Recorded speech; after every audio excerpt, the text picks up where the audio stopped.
cloud. Oh, you look beautiful, Chris.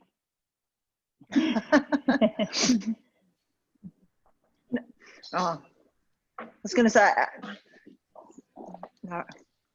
Spotlight me, starting with that. Great background. I'm going to mute myself now. Yeah. Oh, mute. All right. Me too. I'm with myself.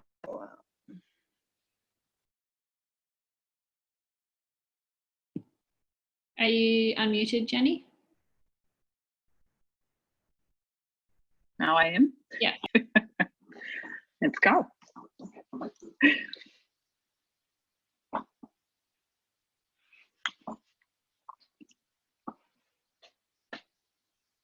Jenny, I've just had one of my people. Jenny, I've just had one of my people say they haven't got the link. What am I sending? The one that I shared on the WhatsApp. So Okay. how do I do that? How do I send that to her messenger? All right, don't worry, I'll work it out. You figured out. Hello, everyone. Thanks for joining us on this beautiful, glorious, sunny Sunday.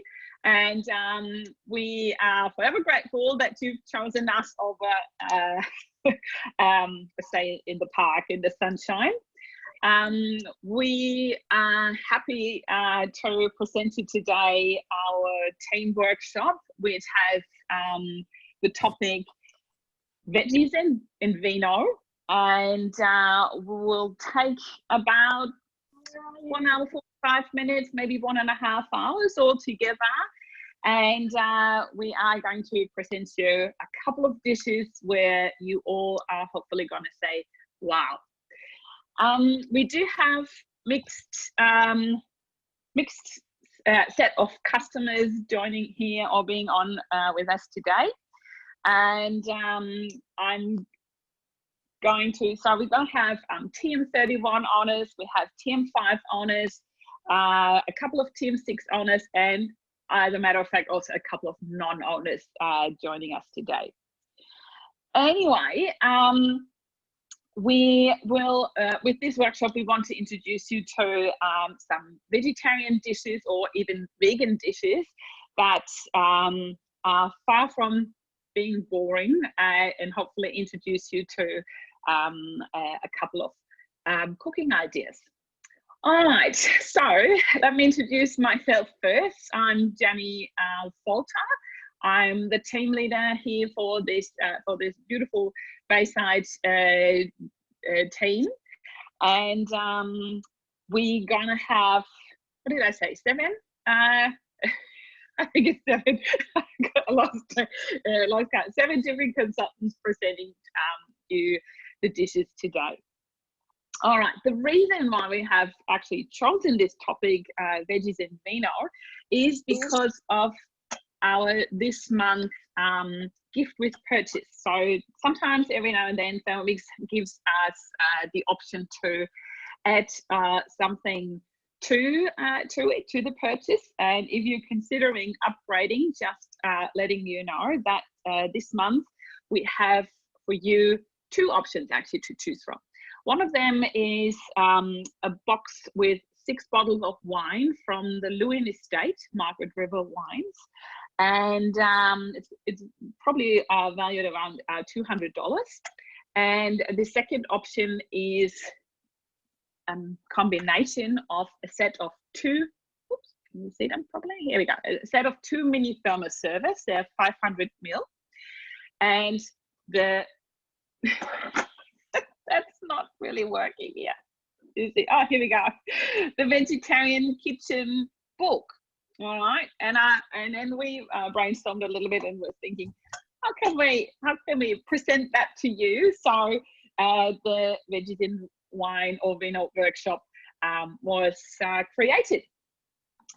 Okay, all the recipes we're making today are available for you on Cookie Do.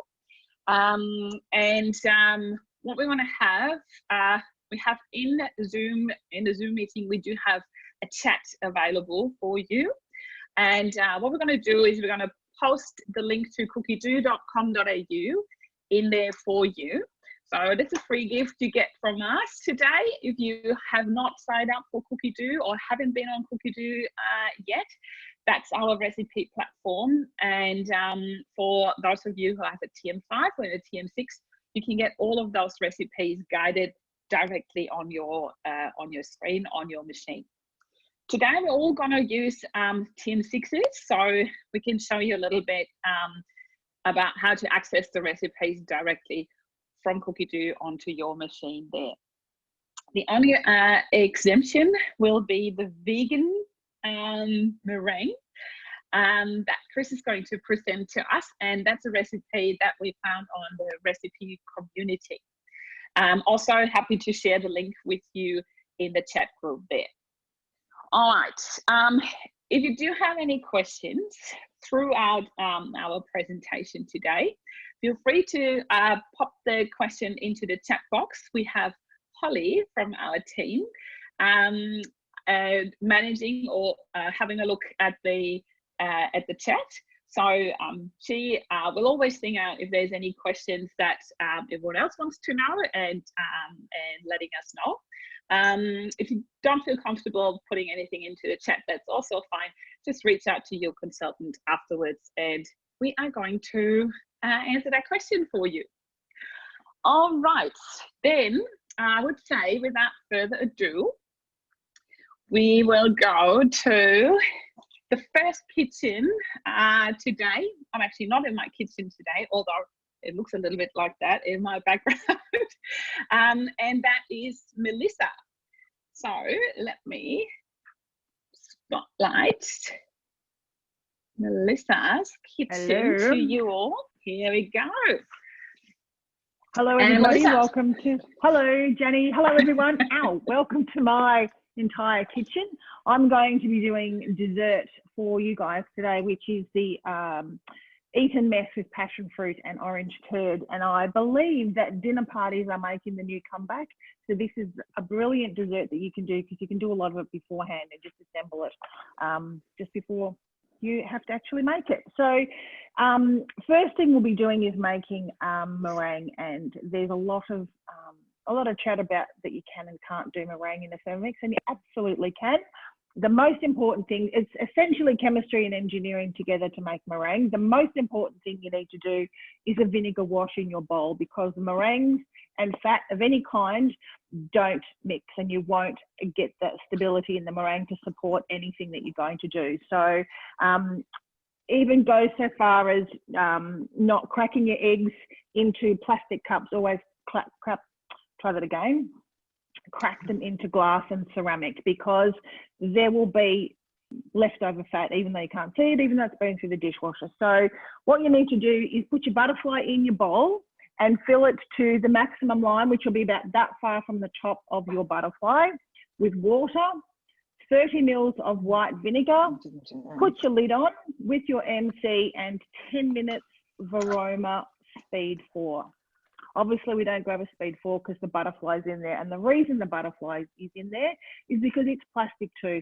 So we want that to have a proper vinegar wash. Now, I think in a class previously, someone showed you the trick on how you can separate egg whites on your the lid of your Thermomix bowl. So it's a good idea when the vinegar wash is finished, pour a bit of the vinegar wash liquid over that. I also pour it over my spatulas as well, just to make sure that there is no remnants of fat anywhere. So once we have done your vinegar wash, then you guard your bowl like it is lifeblood itself, and don't let anyone cook anything in it. And then we're ready to go. I've actually got frozen egg whites that I'm going to use today. So if you're making something and you've got leftover egg whites, you can freeze them. I've defrosted them, they're back at room temperature, but absolutely you can use frozen egg whites at all as well. So I have preset my oven. I have weighed out my caster sugar. So now butterfly is inside, and then I'm just going to put my egg whites and get going. So this is just going to whip for 2 minutes. And then over the next 3 minutes or so, we're just going to add the sugar gradually. So are we coming back to that, Jenny, or will I keep going for now? Yeah, you can start whipping up. Just quickly, I noticed you said MC, and maybe some of us don't know what that is. Yep. So when we're referring to the MC, that's the measuring cup. That's the whole secret behind it. Okay, wonderful. So you're going to start whipping that. So we're heading over now. The other important thing is, sorry, Jenny, is you don't have the MC in because you want to aerate what's in there, and the MC is going to stop that happening. So definitely no measuring cup. No measuring cup. Great tip. Thank you. Yep. All right. So now we're going to head over to Chris's kitchen, to Bentley. Is that, yes, you and Bentley. Oh. Here we go. Yes. Hi, everyone. Wonderful. That was great. That was great, Melissa. I've been doing this for 11 years, and I love it how I still learn every day. So I picked up a few tips there. I have cleaned my bowl. I'm going to make meringue with aquafarb. So for those of you who don't know, aquafarb is the liquid in your chickpea can. So I'm sure you're all making hummus on a regular basis, because that's one of the most fantastic things you can make in your Thermomix. So when you do it, just don't discard your aquafarb, save it, okay? So you need about 160 mils of aquafarb. So we'll weigh it in. I found out of one can, I only got 40 mils, and the next can I got 160 mils. So it's going to be hit and miss. So maybe if you're going to be making this, buy a few different cans and work out which one seems a bit more efficient. So here we go. Should be. Oh, that's great. Chris, I read the other day that 1 egg white is approximately 40 grams of aquafarb. Okay. Yep. So, or so if you planning on making anything else, aquafarb is a great egg white replacement. So whatever the recipe says, how many egg whites in there, so just replace it with 40 grams per egg white with the aquafarb, I think. Okay, great, thank you. Okay, so the recipe says just put it on like a medium speed for the first few minutes. So I will set the timer for 5 minutes, sorry. And the same rule applies for the vegan meringue, so also the bowl wash and keeping it fat-free. Yeah, exactly. It doesn't say anywhere to do that, but I just did it anyway, just to be safe.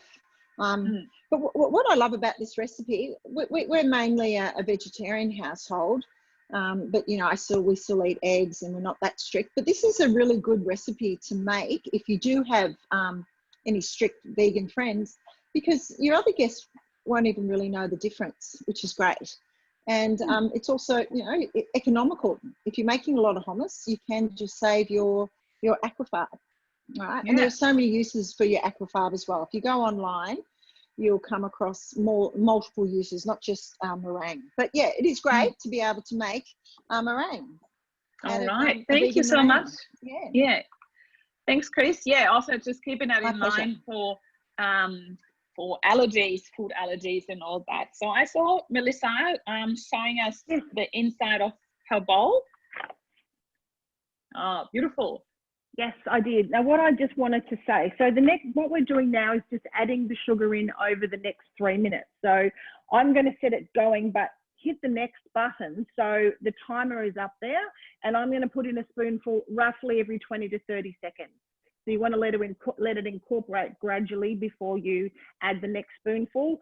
If it gets to the end of 3 minutes and you've still got sugar to go, you can just extend your time by however long you need, maybe another minute until it's all done. So I'm going to get that going now. Okay, just quickly, are you using normal sugar, white sugar, caster sugar, icing sugar? What kind of sugar are you using? Okay, good question. Now, full disclosure, I did actually make this morning because it does take all that time to cook. So it does take 80 minutes to cook. So this morning I used caster sugar. The cooking class that I went to with the meringue expert says that milling white sugar is actually better. So this lot I've milled white sugar, but this morning I used caster sugar, and for this purpose, it's fine. It worked, it's fine. So if you were wanting to build a big, beautiful meringue dessert, then I would mill sugar, but otherwise just caster sugar is fine. All right, wonderful. Holly, do we have any questions from the chat group? Not at the moment. Some people are wanting to know how to spell aquafaba. So if you did want to know that, you can just jump in the chat box and it's in there once he's written for us. Awesome, thank you. All right, now we are heading over to Kim Smith's kitchen in Brighton. All right, let me find her. Here we go. Hello, Kim. Here we How are you go. today? I'm well, thank you. Today I am making a dessert which is with pears as they're coming into season, red wine. We all love drinking red wine when it's a bit chilly. So this is a spiced red wine with pears, and then at the end of once the pears are cooked, we whip up an instant banana ice cream using macadamia nuts and bananas. So to start with, we will start cooking on the Thermomix, and we're adding our red wine. So we'll just reset the scales there. So I've just got any red wine here. It's nothing, it doesn't have to be a certain type of wine, just as long as it's red. I wouldn't use the $200 wine there. No, good point. Good point. Yes, a cheap wine possibly. Then we're going to put in 200 mils of water, and then we put in, it says Rapadura sugar, but I just have ordinary sugar here, ordinary brown raw sugar. Pop that in, and then we have some few spices to make it nice and tasty. So 2 cinnamon quills, pop those in, 3 whole cloves, and I have got the zest of an orange in there and the juice of the orange. A little bit of brown ginger. Smells like Christmas here already. I know. Well, this is, I'm sure you can, it makes a lot of liquid, and so I'm sure you could have a little sample of that at the end to taste. It doesn't have to be all on the pears. And then we put in, we'll put the lid on, would help. And I have got my pears here, so you can use whichever pears you like. That one on. And the aroma's into position. Well, we've got the pears in there already. And then we're going to just steam that on Varoma temperature, 15 minutes, speed 1. So I'll see you back in 15 minutes. That's all right. Yeah, so what we're trying to do here is obviously infuse the pears with the wine mixture cooking underneath, or having ideally this whole steam, the wine steam going through the pears. And just I think halfway through, you're going to, the recipe is asking you to turn the pears around. So just making sure we have them evenly covered from all sides. All right, thank you, Kim. I think, is there anything to see from the meringue front, Melissa? Yeah, not, hang on, no, I did not yet, but I noticed Rochelle has asked which egg meringue recipe we're using. Just for the orange and passion fruit eaten nest from the vegetarian cookbook. Ah, yes, thank you very much. And it's just basically egg white and sugar. There's no cream of tartar or vinegar or vanilla in this one, because it's basically just meringue shards we're putting on the plate as opposed to a meringue dessert. Yeah, all right. So basically same recipes. You can make a pavlova out of it or whatever you want. So, but today we're going to make the eaten mess, and basically same recipe there. Now, while you're still here, Jenny, I'm just about done. You want to hang on for a second? Okay. No worries. I actually extended it by 2 minutes to make sure it's all in there. So I'm done. Now, like I said before, I made the big piece this morning because I'm just going to break that into shards for the purpose of what we're doing today. But I have made this in the past, and I'm going to do this today. I've actually done this for 24 people, and I'm just going to make individual meringue, and then you can actually just serve it up as a deconstructed meringue. So just for the sake of being different, I'm just going to make individual ones. But, oi, there's a meringue. Oh, beautiful. It's very glossy. Yeah, what I can see from here. That's great. All right. So you're going to pop that into the oven, or you're going to make the individual ones with that? Yeah. All right. Wonderful. Perfect. So then we're heading over to Hyatt and to Katya's kitchen. Hi, Katya. How are you? Hello everyone, welcome to my kitchen. Yeah, today I'm showing a very colorful dish. It's a mashed pea and corn slice. So with beautiful green peas and yellow corn. So this is a very quick and easy dish which you can have cold and also warm. And you can have it also for lunchbox ideas, because you can cut it in quarters and then the kids can have it for lunch. Okay, great. So let's start cooking. So already preheated the oven for 200 degrees. We need a baking dish, which I greased. Baking tray, sorry, and then I greased it and I put some baking paper. What I'm gonna put then everything in later on. So then we're gonna put in some onions. I'm going to use red onions because I couldn't get the shallots, but that's fine as well. Oh, it makes more color. That's great. Yeah, exactly, more red. Then we have some, you know the taste of, I love the taste of basil, fresh basil, only leaves. Yeah, and then keep the stalks and put the stalks in your vegetable stock paste. Yes, I did, Jenny. I followed your advice. Then we have 100 grams of tasty cheese cut up in cubes. Then 250 grams of frozen peas.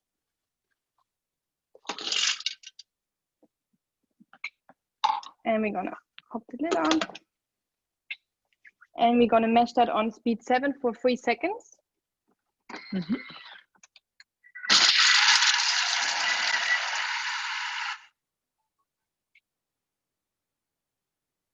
So now we're going to just scrape down the sides. Just want to show you 3 seconds. Thermomix 3 seconds. Amazing. Wow. Even if you have good knife skills, you can't do that in 3 seconds. Yeah, that's right. Okay. So then we add more peas, defrosted ones, another 250 grams.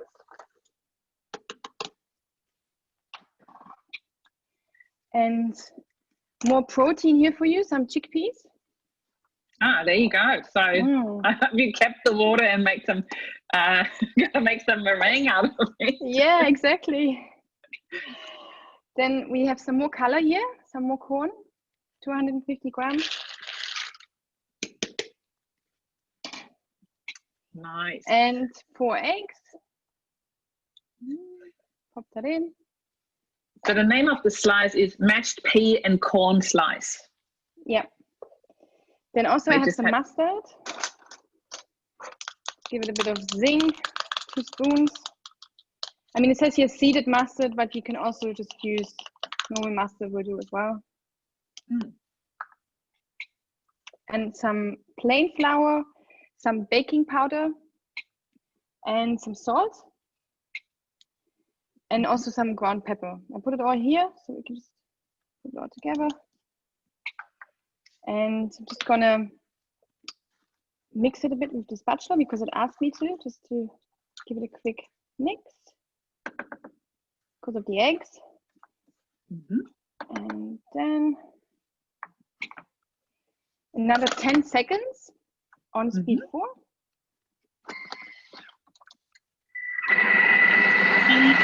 All right. So whilst this is mixing, so you could probably exchange the vegetables for anything that you have, really. You know, what's sitting in the fridge and needs to go. I reckon that's a great recipe just to yeah, use up vegetables that look a little bit sad in the Yes, crisper. that's right. Jenny, and here, if you see another, this is another 10 seconds. Mm-hmm. And now we're gonna just put it in our tray. Just gonna. Okay. So, And then it goes in the oven for 30 minutes, and Uh-huh. I will come back to you, Jenny, to do the dressing. Okay, wonderful. I heard someone had a question. Who was that? sorry, I just wanted to say Chris has her meringue ready, her vegan one. If we can cross back to her to see it before it goes in the oven, that would be great. Yeah, that was my plan. Thanks.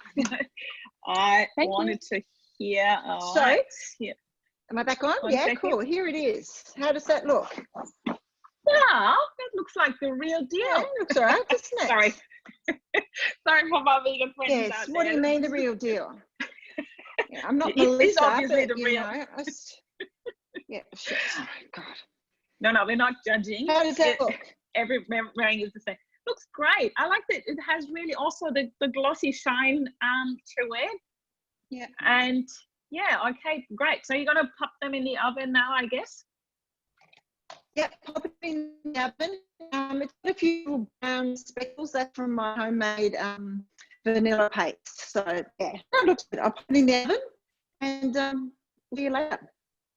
Okay, great. Just before we let you go, is there anything we need to be aware of when we're putting them in the oven? So what temperature, and I think it can't be too hot, right? And any other tips and tricks? Well, look, the temperatures, the recipe I'm doing is pretty much the same as what Melissa's doing. It's just using aquafaba. But I almost say you could follow the recipe of cooking that she's doing. All right, just use the cookie dough one. Yeah, okay, and just replace the egg white. But I just want to show everyone, I've been making quince paste.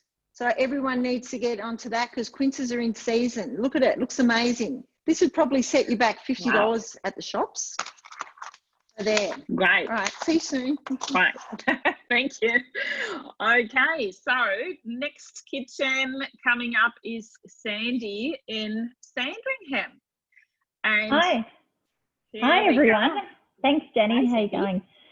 Welcome to my kitchen in Sandringham, everybody. So today we are going to be making a family favourite of mine, actually, and my family's, called Mexican Stack. So it's an amazing vegetarian meal that we are going to make them with tortillas, and as it says, a Mexican stack. But you know, it's just as nice to be dished up with some corn chips or however you want to do it. So it's a really lovely smoky meal, and it's very easy to make, as you'll see as we progress through the recipe. So for anyone that has cookie dough at the moment, drop into the chat box. What are some of your favourite family meals that you found on cookie dough? Because I know we do try and do meat-free Mondays, and there are some really good vegetarian dishes in cookie dough. So drop us a chat, a message, and see what you're going to do there. All right, so we're going to jump into the recipe now, and I've got that scheduled in cookie dough already. So I'm just going to jump in and go to my week that I have it already scheduled. And we're going to choose Mexican Stack, and we're going to say start cooking. Okay, so it's telling me to preheat the oven. I've already got my oven on, so I will just say next. And to line a springform baking tin. So I have that. The springform tin's actually really good because obviously you can just open the sides and, you know, lift it up, and it's much easier to obviously get out. So try and use a springform if you can. So I'm going to go next. And then what it's asking for is some tasty cheese. So I've already got that cut up. You can see they're big blocks of cheese. Just throw that in. Okay, and we go next. And it wants some spring onions, some parsley, and some garlic. So I'm going to go through this now. So it wants the spring onions. I've just chopped those up for it, just in 2 quarters. Go next. Some parsley, and Then if I go next, some garlic. So I'm just going to put all that in there as well. And it just wants the measuring cup on. We'll do that.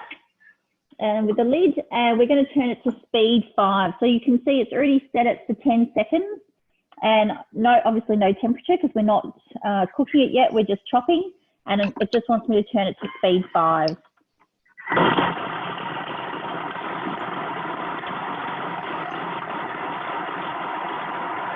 Okay, that's really fast there as well. And that's going to be the topping, or is that going to be the inside? Yeah, this is going to actually be the topping. So you can see here, it's already chopped. So that's all the topping with the spring onions and the cheese. It smells amazing, actually.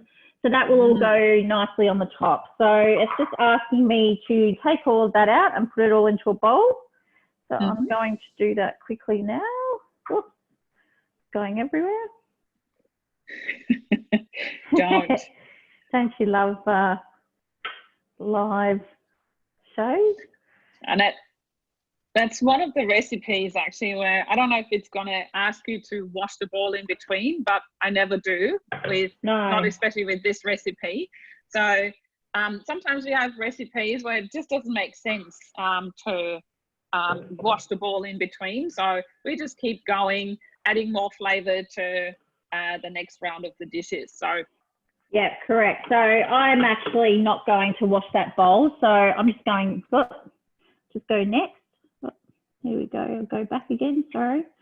So again, transfer into a bowl set aside. So that's what we've done. And now it wants to chop some onions and things. So it wants 1 onion. And it's going to ask for onion, the chilies. So again, if you don't want chili, feel free to leave it out. I still use the chili, but I de-seed it because my boys would never eat it if it was very spicy.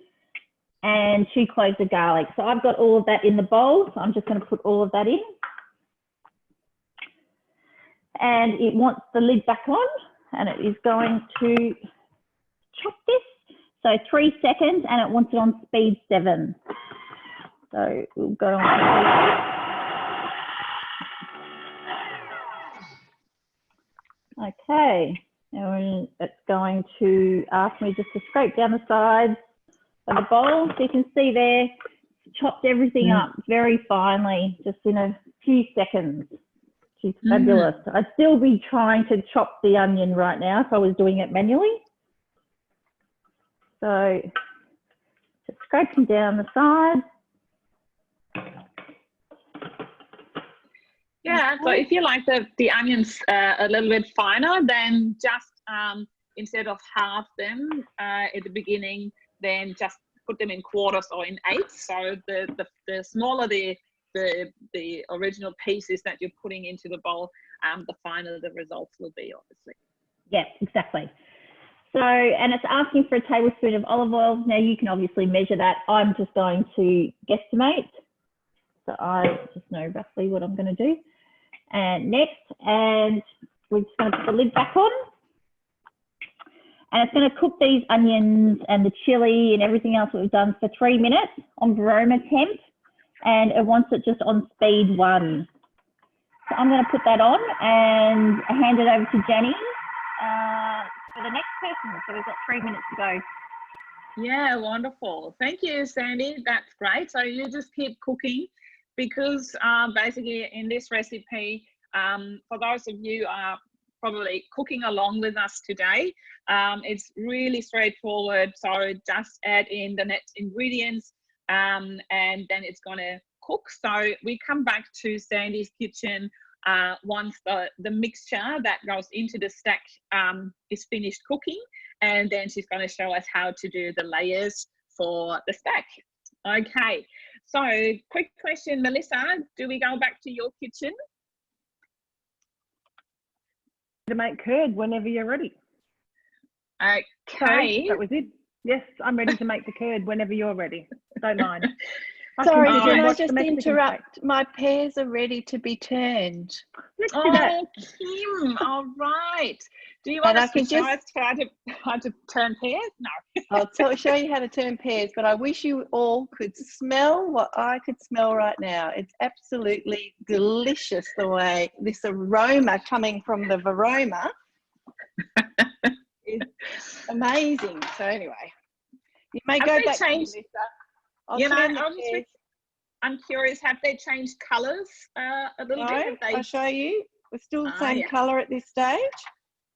Okay, So, yeah. great. No worries. So, coming back quickly to Melissa, and Let me you're going to move my start machine back up again. curd. Yes, Is that yes, right? I am. Yes, I am. So anyone that's ever made curd the non-Thermomix way, the old double boiler over the saucepan, stir, stir, stir. I like this kind of curd where you throw everything in and walk away, walk away, walk away. So that's what we'll be doing. Butterfly whiskey. Now, what I have done, I have strained my passion fruit. So we're going to use the juice of the passion fruit in the curd, and then we're going to use the pulp of the passion fruit later on. So I've just got all my ingredients, and like any curd, whether it's lemon, lime, whatever you like, it's just putting everything in and away we go. So I've actually got my passion fruit pulp and my orange juice in there together. And that was about 8 passion fruit, in case anyone's wondering, and the juice of half an orange. There's your caster sugar. I have pre-weighed this or weighed this. I'm not just randomly throwing things in. And some butter. You would be What that do I do, type like- of cook, I guess, who can do that, you know, just chucking things in there.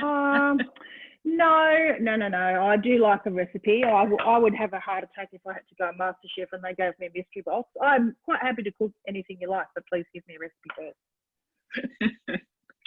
3 eggs, in we go. And I think that's about it. Yep. Okay, so you're going to use the thickening mold of the TM6 here? No, I don't believe so. I am just, like I said, following the recipe, Jenny. Okay, great.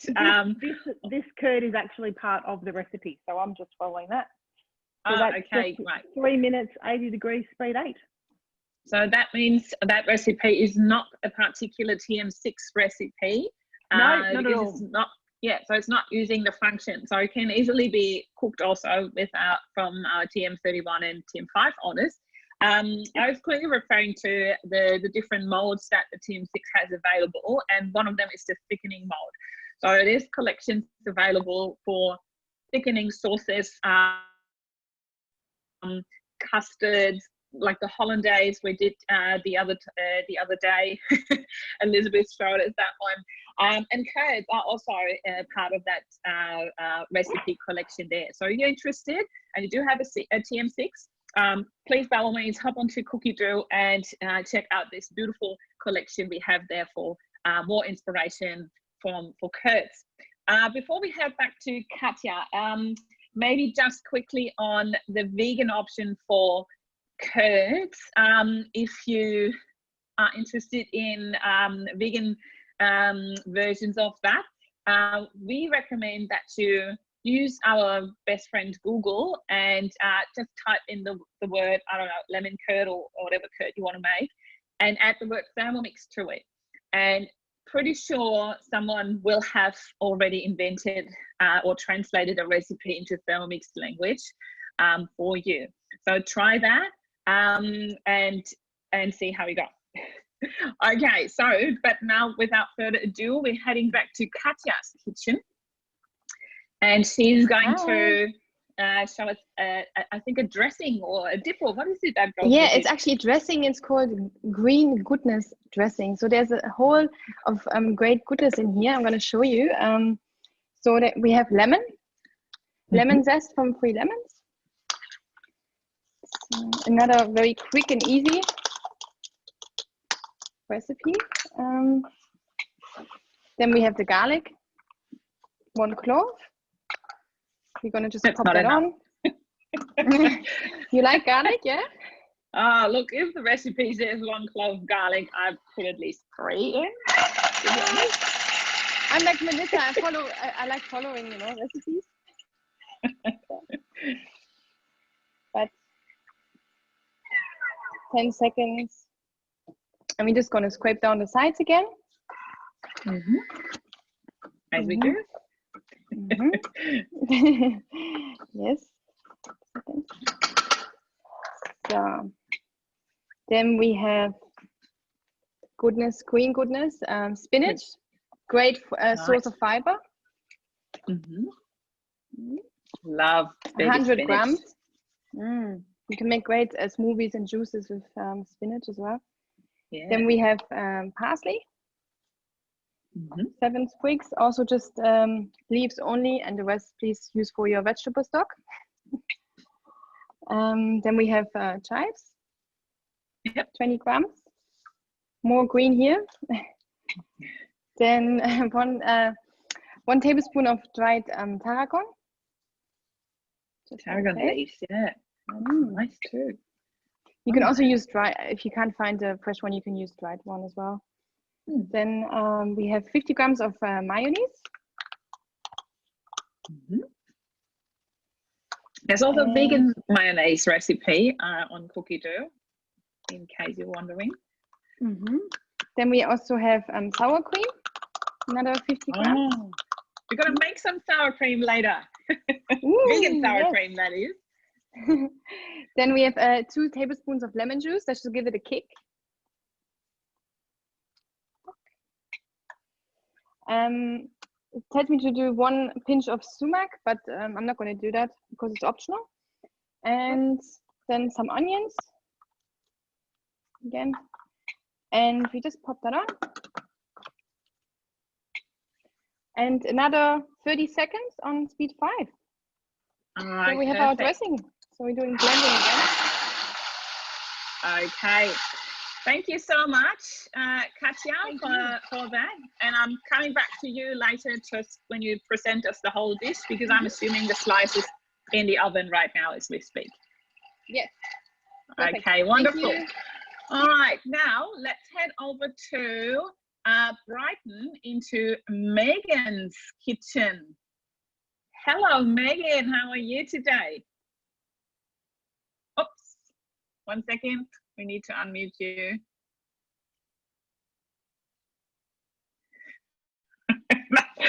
Now I think Holly and I are trying to do it at the same time. Here we go. Now we can hear you and see you. Can you hear me now? Yes. Can you hear me? Okay. Go for it. All right. I'm going to make vegetarian chili today. So this is a good one for a main meal. It's very high in fiber, and it's also has a lot of protein. So a really good meal for vegetarians and vegans. And while my family's not either of those, we do try to eat some vegetarian meals. And this is a good one. You can, if you've got someone who's desperate to not have not just vegetables, this can be a side dish as well. So it's very tasty. So what we're going to do is actually dry roast some spices and cook those and grind them up in the Thermomix. So I can show you here. I have. Closer to you. Closer to you. Yeah. Good. And so I've got some cinnamon and coriander seeds, cumin seeds, and peppercorn. And you pop them into Thermomix and you heat them for about 1 minute, 1 or 2 minutes, and they are ready for grinding. I've actually done that in advance for you, so you don't have to wait. And here it is here, looking just like a spice mix that you might buy in a packet for a few dollars. But by buying the spices whole, you've got them nice and fresh, and they're ready to cook with. So they're ready. And the smell is delicious. It's like cumin, coriander, all those lovely flavors. But you can adjust those as well. So if you really like the Spanish type recipes, you could add some paprika. If you like a bit more Greek, put some oregano in. So different things. I actually like the very Mexican flavor. So I've actually ground up some ancho chilies, so I'm going to add those in as well. And I also like chili, and our house likes chili. That's great. Yeah, there's a couple of different spice mixes available on Cookie Do. We have, just the other day, I've made a Mexican spice mix. You just said that. A garam masala, for example, you can make that yourself as well and have it with or without the pepper. So you don't have to worry about the hotness. Is that it? Yeah. Yep. The heat, thank you. Yeah. I knew there was something wrong with that word coming out of my mouth there. All right. Okay, and so also on this recipe, so once you've ground your spices up, it says to clean and wash your bowl, but there's absolutely no reason to do that for this recipe because we're going to be going on to cooking some onions and garlic and so on. But I guess if you had something where you had done Parmesan cheese, then I would be definitely probably washing the bowl out. Sometimes you can get away with Parmesan with wiping it out with paper towel. But if it was tasty cheese or something, definitely wash it because then we're going to heat and you don't want the cheese cooking onto the bowl. But for this one, we don't really need to wash it. So we're adding in a carrot. I've got carrot here. We have one capsicum. That's also chopped. What else is in there? Nice colour. Yes, it's nice colours. It's got coriander, so fresh coriander. So it says for this one you can put in the leaves and the stalks, and I actually quite like the root. So that is a lot of flavour in there. So I'm just going to use 2 of those. You notice they use that in Thai cooking. So throw those in. Yes, as you say, there's the most flavour is actually in the roots. Yes. So yeah, if you are a coriander fan, I think there's just a yay or a nay. There's nothing in between. There's no such thing as a little bit of coriander. I'm definitely a no coriander, so you won't find that in my household ever. Oh, yeah, I love coriander. Okay, so I have blended that up. So this is the carrot and the capsicum and the coriander, and it's set this aside. So it's quite finely chopped, but that's going to be make up part of the sauce later. So set that aside in a bowl. So I'm just going to pop that over here. Maybe I'll do it for you in the screen. And the next part of the cooking process, I lost my earpiece, is so we're going to chop and cook some onions, garlic, and some chilies ready for the sauce, the ingredients later. That's there. Nice and fresh and red and orange. Yeah, fragrant. Fragrant colours. Okay, so next we're going on to cooking the onions and garlic. So as Jenny was saying before, I've got an onion cut in half. I quite like them a little bit chunky, but yes, if you want it finer, just cut your onion before. We have 2 cloves of garlic here and some chili. And as I said, we like the chili, so we're leaving in the seeds in our one. Seeds, yeah, that's great. I've got some chili growing actually in my garden. So if you want to try, so you can keep the seeds and put them in there, and grow them. Same for the pumpkin seeds and paprika. Just chopping. Okay, scrape down the sides for that one. And add in some olive oil.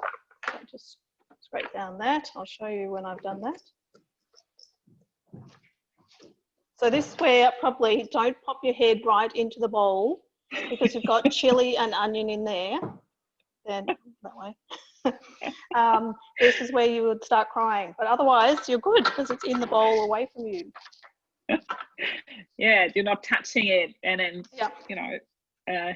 get it into your eyes afterwards. And then you're not putting your contact lenses in or taking them out later. Which is good. Good idea there. Whoops. Makes me cry just thinking about it, but okay. Okay, so I've put the onion, garlic and chili in there.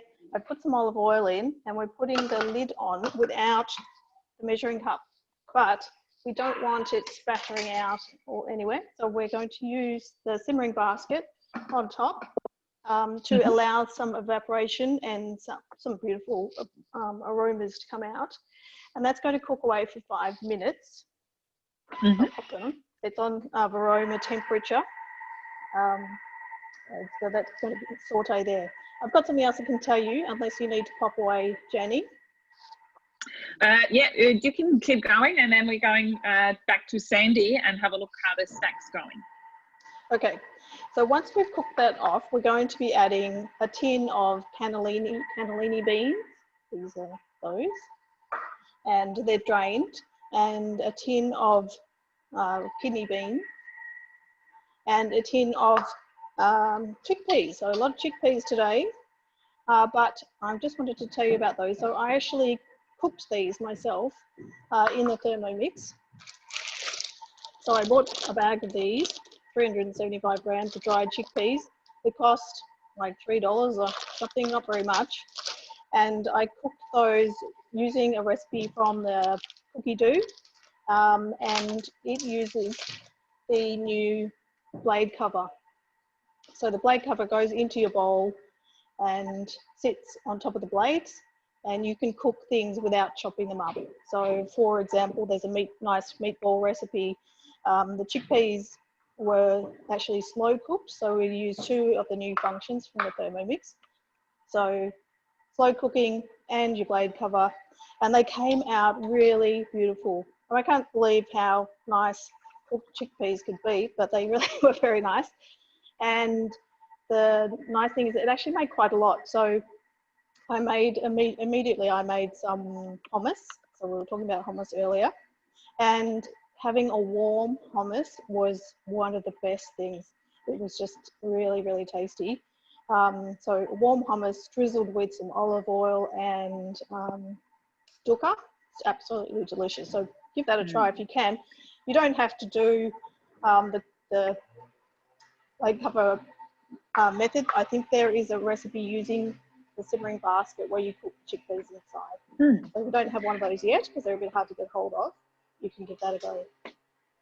Yeah, so we're waiting actually for them every day to arrive. We know they are on its way, and yeah, we just need to check on the mix shop on a regular basis. You can, as a matter of fact, also go into the mix shop and register yourself to be notified once it comes back on stock. So I'd highly recommend you do that.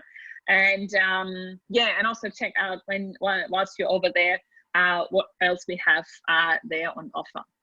All right, thank you. Are you done? Yeah. I am done. It's got 2 minutes to go. I can keep talking. Now we need to go back to Sandy now. Okay, so you just keep cooking there and we're coming back to you at a short later stage. All right, Sandy. Hello. So I have just under 4 minutes left of cooking before we can actually start stacking. No worries at all. Then I have heard that the lemon curd is done, so we're going back to Melissa's kitchen, and she wants us to show how the curd looks like. I will. I wish we had smell-o-vision, because can you hear me okay? Mine says I've got to unmute. There we go. Yeah, you are. We can hear you. All done. This is actually orange and passion fruit, not lemon, and it smells amazing. Yes. So I'm just, oh, hang on, you can't quite see, can you? Let me try that one. There we go. So I'm hoping that's going to thicken. I have made this before, and it's not a super thick curd, but if it doesn't thicken like you would want to do like a whipped cream, you can just drizzle it across what it is that you're making anyway, and it won't matter, because I'm telling you, it just smells and tastes delicious. So I'm just going to sit this over here with the rest of my components ready to go when we're done at the end. Okay, wonderful. Thanks, Melissa. Then I am going to introduce you now to Elizabeth. Elizabeth is in, I always say it wrong, but Balgorri. Unmute me. Yes, now we can hear you and we can see you. Oh, the sun's shining in your kitchen. The sun has been very bright through my window today, and in the morning I did need glasses, but I will take them off for now. So welcome everybody into my kitchen. And what Jenny hasn't mentioned to you, I'm going to do the mulled wine, or some people know it as blue vine. It's a German word, and I think a lot of skiers take blue vine. So here we go. I've never done it before, and it was the last minute because the person who was presenting had a bit of a family crisis, so someone had to take over, and guess what? I had the ingredients. So I'm going to start cooking. I've got a box up there that needs to disappear. I'll just get rid of that. I don't know if that's in your way. Is that better? Yeah, we can see you all good. You just keep going. So I'm going to start cooking. Let's go. Come on. And it says place 80 to 120 grams of raw sugar. So I've gone for the higher end scale. So we pop that in. And I'm pretty sure you can use any sweetener that you like. Sorry, Jen? I'm pretty sure you can use any sweetener that you like, or any kind of sugar and also in that recipe. It's got a wide parameter, so if you don't like things too sweet, you can just put the bit minimum in, and you can probably even cut it a bit more. The next thing to go in is 250 grams of water.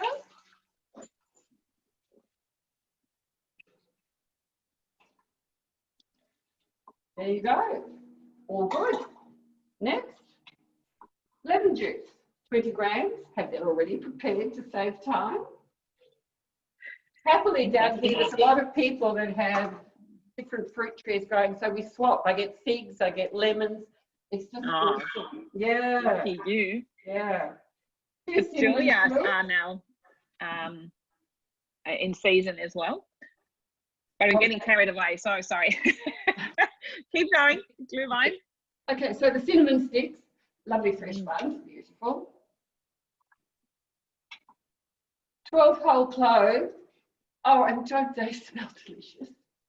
Look, I would say childhood memories, but just because of that smell of the glühwein, I know from the German Christmas markets, and you have that flavor coming out of every little market stall there, left, right, and center, and it's beautiful. Sorry, Jenny, you did ask for some nutmeg. I've popped that in, and now it's going to be 5 minutes at 100 degrees on speed 1. So you might want to flip off and come back to me. Oh, I will. Who's next? Yeah, I will come back to you in a second. So I'm going to check in with Sandy again and see how she's going. Hello, I am singing at me. I have just finished. So let me just do a quick check, and we are ready to start stacking actually. It smells amazing. So what we have is the mixture that we've been making. Smells really beautiful and smoky with all the herbs and spices. Now I can't really put that down too far. Don't tilt it I too know, much. that end up all over the laptop. No, but it's beautiful. It smells amazing. So I want to try, you probably can't see my my springform too much, but basically I've just created, I've got a springform pan, and I have tortillas. So you can buy the pre-purchased ones, which I have. Feel free, you can make some if you want to as well, but I've just gone the easiest route for today. But yeah, so I am going to be doing that. So maybe you can just move your camera a little bit further away. Is that possible? Away? Or is that, yes. Yeah. Yeah, a little bit away. So and turning it to your, yes. So now we can see the tin better. Oh, can you see the tin better now? Yep. Okay. Yep. So it's just asking us on the Thermomix to say place a layer of the flatbread onto the base of the prepared dish, and then put a layer of the mixture on each. So we are going to do this now. So I've just got my flatbread. So it's a little bit smaller than the dish, but that's all good. And what I'm going to do is start layering. So a spoonful or two of the mixture. And we'll just spread it all out. Okay. And we are just going to keep layering. All right. So until you finish with the mixture. Yeah. You've asked earlier the participants for ideas or midweek ideas, and we have a couple of things showing up there in the chat box. Yeah. So, for example, the butternut mac and cheese is also a great vegetarian dish, which is also dairy free in case you need to have a look at that in your diet. The good old pizza dough. Thank you, Rochelle. That's a great one. As a matter of fact, we have that like every Friday. My pizza night. I don't know. I don't think I'm the only one who's having that. Good old mushroom risotto. Thank you, Tessa. That's also a good one. And the asparagus risotto, in case you don't have mushrooms. So awesome. Thanks for the idea. Great suggestions there. Great ideas there. So, and how many layers do you have now, approximately? I have 1, 2, 3, 4, 5. So I think I'll get about 6 layers. So I'm coming to the end of that now. And then actually another suggestion that I have just tried recently for a midweek meal is the Lentil Moussaka. And I tell you what, it is absolutely amazing. For a family of mine that are all very much meat eaters, they enjoy it. So I'm going to do my last layer now. So I'm just going to pour that over it. Okay. And then what we'll do, we'll finish it with the topping of the cheese layer that we did earlier with the cheese and the spring onions. And all of that. So that was our mixture that we did earlier. So I'm going to put that all on top now. If you wanted to, you could actually put some of this even in between some of the layers. As a matter of fact, that's something I did the other day when I made that recipe. Yeah. Rather than just all on the top, I think that would be nicer. I probably could have done some of that too. Because there's quite a bit here for the top actually.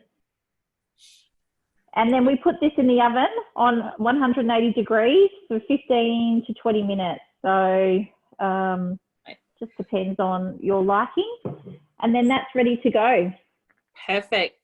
And that's also a great recipe that you can prepare. So you could even prepare that the night before. And when you come back home from work on a busy day, you can just take it out of the fridge and chuck it in the oven straight away.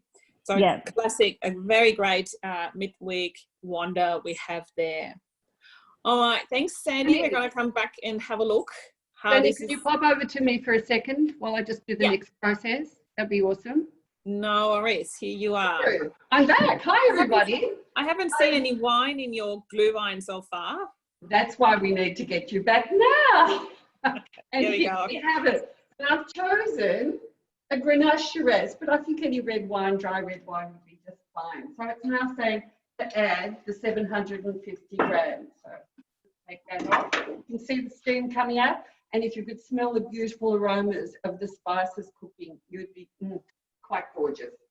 So in it goes. Okay, wonderful. And you just keep going with the cooking there. I'm going to pop over into Melissa's kitchen. I think we are back to spotlighting you. Here we go. And are we going to make butter or what? No, we're only going to make whipped cream today. And look, the beauty of this recipe is, let me bob down so you can see me, is it's actually all in the recipe. Like for each of the steps, the curd, the meringue and whipping the cream is all part of the recipe. So it's very easy to find and very easy to follow. So the thing with whipping cream, and I'm just going to pour that in. I'm not going to do the whole lot. Oh, may as well, 200. What the heck? With whipping cream, we cook with our ears pretty much because It's just a sound that you're listening for. Where's my measuring cup? No, I don't think I'm going to need one. So this is saying 30 seconds speed 4. If I set this going, can you hear? And we'll just listen for a change. I'm going to do that because it's sticking clean everywhere. Yeah, the problem is that Zoom is taking the noise away from us, so we can't really hear the difference. Okay then. Not going to be done in 30 seconds, so I'm just going to make it a minute.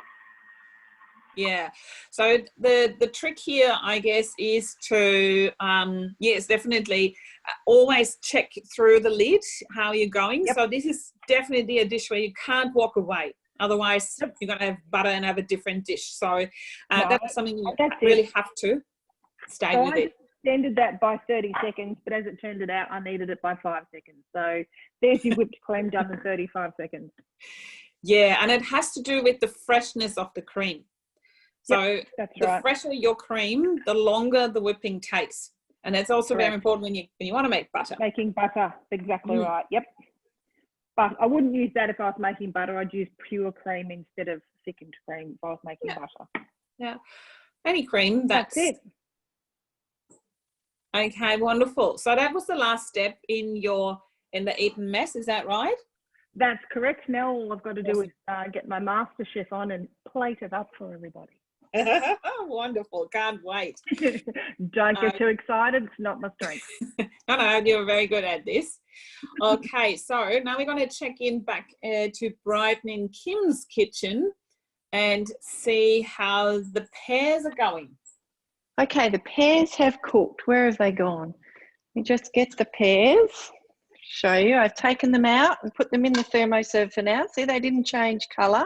No. That is the beauty of steaming, is a lot of times they don't change colour. So it all smells very nice. And the red wine, I think we may have to have a little sample of that in a glass shortly, but we'll come back to that one. We're going to move on. So as part of the pear recipe is the banana ice cream. So we start off by putting in some macadamia nuts, 80 grams. Reset the scales. 80 of macadamias. Okay, take out a couple. That'll do. And we're just going to mill these down. So it is lucky that Zoom takes away some of the vibrations, you could say. So we'll go around to speed 5 for 5 seconds. Yeah, that's great. The milling. Yes, milling. Milling a lot of things in the thermo. I'll just show you what it has done. So chop down the nuts. So that's the base for our ice cream. So next we do 450 grams of frozen bananas. So when you do freeze your bananas, make sure you do break them up into pieces. You don't freeze the whole banana. You want them into pieces. So we put all of those in. A few stuck in there. Oh, we're a bit short, but that's okay. All comes out. Okay. Oh, bit of vanilla bean paste. Adds to the flavour. Put a squirt of that in. And now we're going to blend that together on speed 9 for 30 seconds, and then we'll have our. Wow, so this means that's instant ice cream without doing anything else. You don't need to freeze it, or that's just the nuts and these couple of ingredients, and that's the ice cream. That's the whole thing.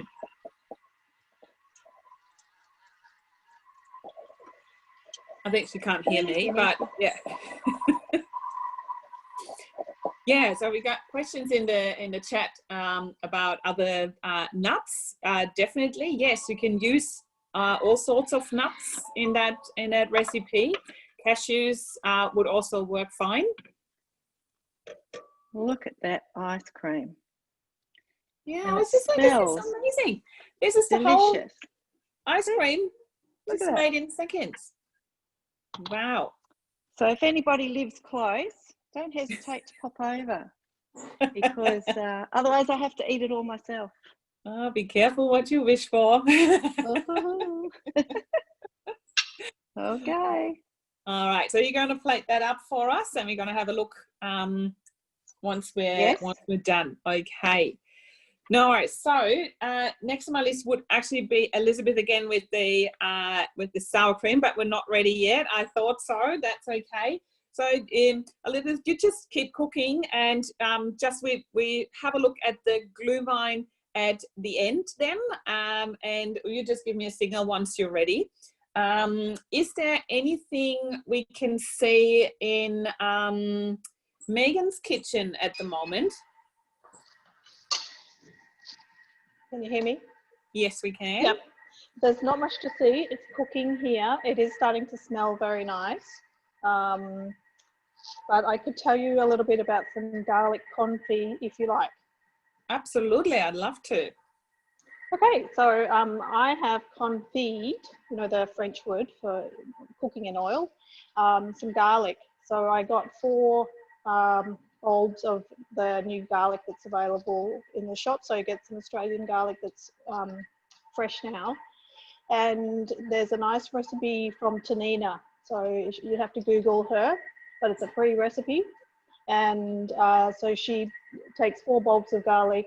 You don't have to skin them. You put them into your simmering basket and quickly, can't think of the word, put them in boiling water.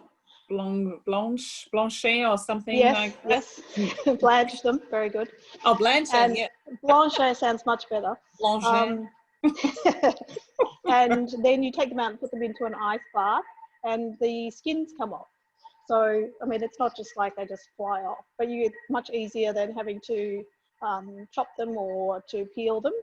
And then you put the cloves into the bowl with olive oil, and you cook it for, I can't remember, maybe 40 minutes with a little bit of lemon juice and salt. And then you have beautiful bulbs of garlic ready to go. So these are fantastic for using in things where you want a softened flavour. So for example, the hummus, you don't want that, maybe that very sharp taste of fresh garlic, but this lovely softened garlic, confit of garlic is really delicious. So I recommend doing that while the garlic is fresh and the Australian garlic is available. And it'll keep in there for months and months because it's covered in oil, olive oil. Plus, you can use that olive oil because it has a nice flavour of garlic.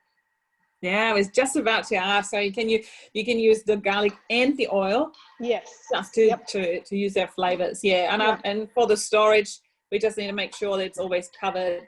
The garlic bulbs are always covered in the oil so they can't get some air as well. I was actually so happy with it. I think I might order some garlic from. You can order from Tasmania or Victoria. There's wholesalers that will sell you 1 kilo or 2, and I'll make up some and give some to my family so that they've got some too. Ah, beautiful. Yeah, I just learned the other day that a great tip with the steaming the garlic a little bit beforehand. So another garlic peeling tip that I learned the other day is just have the cloves in a little bowl and cover it with boiling water. Just wait for 1 minute, and that will ease up the skins or loosen the skin, so you can just basically just peel them off really easy there. Okay. Elizabeth. Ready, Jenny? Yep, good to go. Thank you. Here we go. Welcome back into my Blairgowrie kitchen. If you could just be here, you'd be so happy. I have a beautiful view across the bay and the sun is shining. And I have kookaburras that come and visit me. I'm so lucky. So the next thing I'm doing for you now is a cashew sour cream. And where Thermomix in so many ways really shines, making nut butters is one of its shining areas. And it's so easy and there are so many possibilities. So I want you to pop in the chat box any nut butters that you've made or any that you would like to make. And peanut butter doesn't count, that's too easy. Okay, so let's begin. Just peanuts. Let's begin. So it's starting with asking me to put in some chives, which happily I can tell you came out of my, over here, came out of my garden. Wrong box. I am very lucky. I've got 3 half barrels out in the garden and they're all full of herbs, which is great. So next thing it said 1 clove of garlic. I think they mean 3. You're like me in that matter. Absolutely. No such thing as too much garlic. Yeah. Okay, so it's just 5 seconds on speed 7.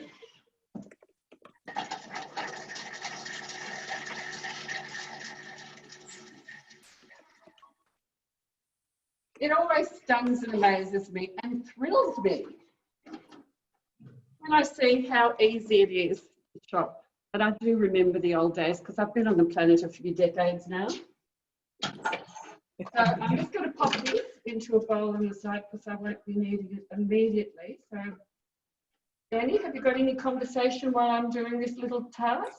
We have, because you've asked for the butters, we have the ABC butter, which is almonds, what's the B? Brazil. Brazil nuts, there you go, and the cashews. So a combination of that, nut butter dip, yeah. And I also made a suggestion, instead of nuts, if you do have nuts allergies, you can easily replace nuts also with seeds. So there's the so-called sun butter, and it's made out of sunflower seeds. And it's got a really beautiful taste. Great replacement also for tahini, in case you want to make your own with the sesame seeds. Okay, but yeah, keep going. The cashew. That was hard. 150 grams of water. Oh, I better get some water. I used it up with, there you go. with my wine. You could also use the measuring cup to put the water in there, so you don't have to make another. Grams. You don't have to go twice. That's right. Yeah, I'm a bit lazy. I only want to do it once. Okay, here we go. That is all right. Just less.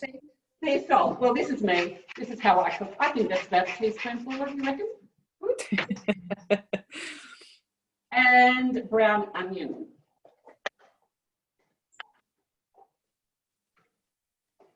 Here it goes. And lemon juice. So I think this is what gives you the sour cream feel about it. So you've got a bit of tang in there. Yeah. So here we go. Nice. Woohoo!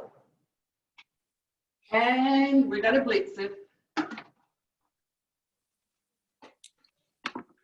Before I blitz, I want you to think about, so that when I'm presenting this at the end and showing you the end result, what would you put it on? What foods would you use a cashew nut butter for, or cashew sour cream? What foods would you put it on? There's quite a lot of possibilities. Yeah. All right. Thank you. So we're coming back. So you're going to blitz it up and then it's going to cook for 5 minutes. Is that right? I think yes. So yeah, it's going to cook for 5 minutes and then we're coming back. Okay. So I can see Melissa plating up. Oh, that eaten mess looks like a mess. No. It's supposed to look like a mess. It looks stunning.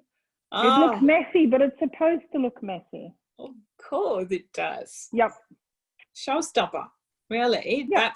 That's something you can impress your guests with easily, because that really looks like MasterChef to me from here. Oh yeah, it's all filters, Jenny. All filters. Don't say that.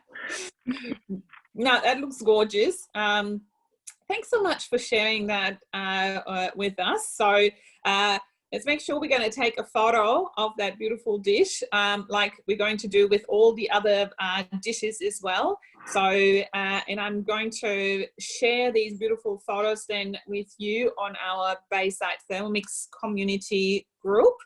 That's a Facebook group. If you're not part of that group yet, please reach out to your consultant or to me, or find us on Facebook. and we are happy to add you to our beautiful community where we're constantly sharing tips and tricks and recipe ideas with you. And it's also a great space just to ask questions. For example, where do I find this and that ingredient here in the Bayside area? And there's always someone who knows, whether that's a consultant or that's another Thermomix owner. We are a very friendly group there and always happy to help. Okay, so now let me check with, is it Katja, who's how the slice is cooking or how it's looking? Let me just go back. Yes, the slice is actually finished. This is what it looks like. Nice and brown. And this is my dressing. Oh, Plate it up a bit with some more color there. Yeah. And that's what it looks like on the plate. Oh, so lovely. Even if you have like if you have more dressing left, you can use it for pasta, plain pasta, just add pasta, scrambled eggs, and a nice piece of sourdough for Melissa, you know, and then we can put this on the top with some nice scrambled eggs. Perfect. Oh, you got me. You got me. Yeah. So it's looking stunning, really. That these colors, with the little tomatoes there, I think that really just made a huge difference. And yeah, and also I think this dish also, Johnny, is great. You can either have it as a main, just with salad, or you have it as a side dish with, for example, we're gonna have a Barbie tonight, so we're just gonna put it on as a side dish. Yeah. So so many different varieties with this dish, really. And it's vegetarian, so very healthy as well. It is. And I think you could also eat it cold, right? As you said. Yes, cold. It's great to eat cold and then have it the next day. Even when you make it the day before and then have it the next day and put it in for the kids' lunch boxes. Perfect. All right. Good. So then, thank you so much. Don't forget to take a photo so we can share that with the group, with the community. I think we're going back to Megan and have a look if the chili is done. Oh. Yes, it is. Oh, that's right. Yeah. So we can see. Hang on. What do you have there?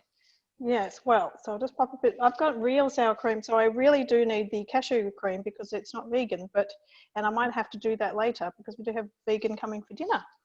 Anyway, what I've got here, I have put in the oven earlier, sweet potato, and I actually like it with the skin. I just throw the whole thing in and let it cook until I just put a stick in it and it's ready. And I popped the chili on the top with a little bit of jalapeno and sour cream and the coriander, which I love. Sorry, Jenny. And over here, or a little your house, your rules. Yeah, or a little bit of the chili, and the same toppings, some avocado is really delicious. Now, it's actually the one I've got. It's pretty spicy because I remember I put the seeds in, and I added a bit of ancho chili as well. So just be careful if you're doing it for younger children. And the other thing is you probably could use your blade cover if you had it. I could have done that and then kept the whole beans. But in fact, for some kids, the texture they might like it more broken down like this. But it looks delicious and it smells amazing.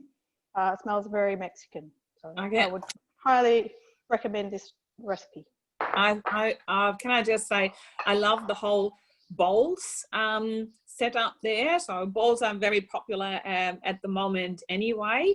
So making your own bowls, that's a great setup there. And the idea to pop that on a sweet potato, that makes it even more attractive. Sneaking in a couple of more vegetables right then and there. That's right. And fantastic. Also, you could put these into a wrap as well, and bit of maybe vegan cheese, and cook them in the oven. Just heat them up, or heat up the wraps first, and then you've got a nice like enchilada. Yeah, absolutely. Oh, look, we've seen all kind of crazy ideas out there. I've seen people putting butter chicken on a pizza dough So, you know, why not? Yep. If you do have any leftovers, hey, the sky's the limit. Just whatever you think would work for you, use it and turn it into something new. Sorry about that. I hope you're okay. Oh, good, yeah. All right. Don't forget the photo. Thanks so much, Megan. Now we are heading back to Sandy. Let's see if the Mexican snack is done. Yes, it is all done. So I've plated something separately, but I just wanted to show you the result of that. So it's a bit hard to see, but it looks very nice and brown. And it smells amazing. I'm sure my family cannot wait. And then that is, so I've dished this up so you can see, you might be able to see the layers in it. And then I've just dished it up with some sour cream and some avocado and some coriander. So as I mentioned earlier, you know, you could, if you didn't want to, if you wanted it to be more gluten-free, obviously you can get gluten-free wraps. Or you could just layer this over a sweet potato or something with a tofu, sour cream or something like that if you really wanted to go vegan as well. Or, as I said, just dish it up with a lovely salad or steamed vegetables. So you've got lots of different options. Yeah, that's great. As a matter of fact, I have made egg pancakes, so without any flour, just plain egg, whip it up and have them in pancake shape, made in a pan, and use them to stack. So you get a keto version, sort of, or low carb version of that recipe there as well. Sounds good. Different options. Says it's just, as I said, you know, use your imagination and use what's in the fridge, really. And use it up and turn it into something that looks like a MasterChef. So it smells amazing. Yeah, but so before you dig in, please take a photo so we can keep that as a keepsake and a reminder. Next time we come into the Wednesday and everyone's asking what's for dinner, Mum, and you go like, oh, there was something the other day. Okay, pop that on the list because the Mexican stack is absolutely a winner. Yeah, Thank lots you so of people much. are talking about it. No worries. Yes, they do. That's right. Okay, back next is to Elizabeth, who wants to show us. 1 second, I need to find you to. Yes, here we go. Back in your kitchen. Welcome back. Just to let you know, you cooked for 7 minutes, I think it was, and then you blitz it again.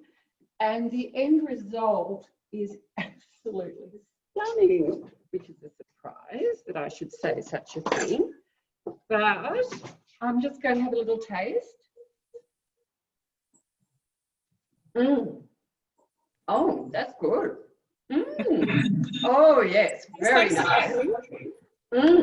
I'm showing you this first because I'll do the wine in a minute. Because once I've got that wine in my hand, you won't get any sense out of me whatsoever. That's right. So you see this? It's a recipe in the vegetarian books. It says nachos with beans and cashew sour cream. So I thought, well, I'll make that so you can see how it would work with the sour cream. And I was a bit on the lazy side. I was going to cheat on the tomato passata. It is brilliant. So stick with the recipe. Don't do any cheating on that. It's got the most delicious herbs in there. And the other thing is that it comes with a black bean paste. Just, this also, oh, sorry. It's gorgeous. I'm hungry. It uses tahini in it, which is handmade. And I just think we just don't use tahini enough. In hummus, there's lots of wonderful recipes that you can incorporate it in. So Google that one. It's also, is that in the vegetarian kitchen, you said? Oh, this is, yeah. Oh, it's got black olives in it as well. That's black beans, black olives. Just absolutely delicious. So you've got to give that one a hot try, really. All right. So, okay. Yes. This is my 2 minutes or 4 minutes because I've got two things to show you. So now we're going to see the glühwein. Here we are. Yeah. So it's a bit hard because of the reflection, but this is my little serving plate because I don't own a tray. But I'll just show you how this works. I put it into a decanter, and in it goes. Lucky me. Here we go. You are. By the way, this is the only job in the world where you work and you cook at the same time, just saying. That is yummy too. I might have made it a little bit sweet, but who cares? No, that's fine. But there is one little thing that I'd like to remind you of. You need to strain this once it's cooked. Use your basket. Don't use a strainer. And I'm using this now to strain everything. I don't use my other strainers anymore. This is stunning. Yeah, it's great. Start utilising the equipment that you've got here, even if it's not necessarily related to your cooking that day. So strainer, yep, got one. You got one. Should be on your bench. Should be on your bench. That's right. And we got an even bigger strainer for pasta. That's your Varoma dish, by the way. Exactly. So everything's got multiple functionalities in there. All right. Cheers. Have a lovely afternoon. I'm done. That's all right. Always at once. We can see your sour cream basically on every other dish that we have made today, but the desserts, obviously. Absolutely. So thanks so much for sharing that. Please do me a favor, take a photo so we can put that also on the Facebook page. Fantastic. Absolutely. And we're going back one more time to Kim's kitchen in Brighton, and are we going to see the ice cream? Yes, we are. Here we go. I might move this because otherwise it'll tip out. So I can see another glue. It's a wine. Is it? Right, hold on. I just have to flip this around so that we can see easier. Here we go. That's easier. So the ice cream has melted a bit because I was waiting for my turn to show, but Elizabeth wanted to show you a few extra items. That's okay. Shame we don't live near each other, Elizabeth, because here's the my glass of wine also, which I strained in the simmering basket, and it tastes delicious. So cheers, everyone. Cheers, Elizabeth. Sorry you can't be with us. No. And I've taken a photo. Oh, fantastic, wonderful. Look, I don't know about you guys, but I'm so hungry now. So watching all these beautiful dishes being made here, I definitely took away a couple of ideas what to do next. So just go, I'm back to me now on the screen with my two Thermomixes here in the back. I just quickly want to sing out and ask Chris whether that vegan meringue has come out of the oven yet, or is that still cooking? I think that takes quite some time. Yeah, it's still in the oven. It's still cooking, but it's looking good. So, yeah. Okay, no worries. So we're just going to see a photo then hopefully at the end result. So I think you're not going to make an mess out of that one. So whatever that's going to be, that's great. Or just a photo of that of the little meringues. That would be fantastic. Will do. All right, wonderful. So this is 1.5 hours later, and I hope you all have enjoyed our workshop today, giving you a little bit more inspiration, what to do with the vegetables, what you can do with the wine, but drinking. Yeah, I hope you enjoyed, and I hope you're going to join our Facebook group and interact with us, because that's what we really love. And also just letting you know, if you liked today, there will be more of that. At the moment, we are actually planning to take part in Australia's biggest morning tea. So watch this space.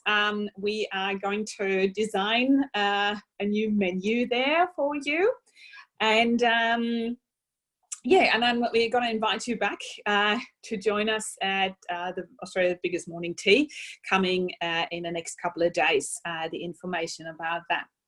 All right, so thanks for your feedback. I see the chat group is is going off. If you do have any more questions, please feel free to reach out to your trusted consultant or ask a question also on the Facebook group or here.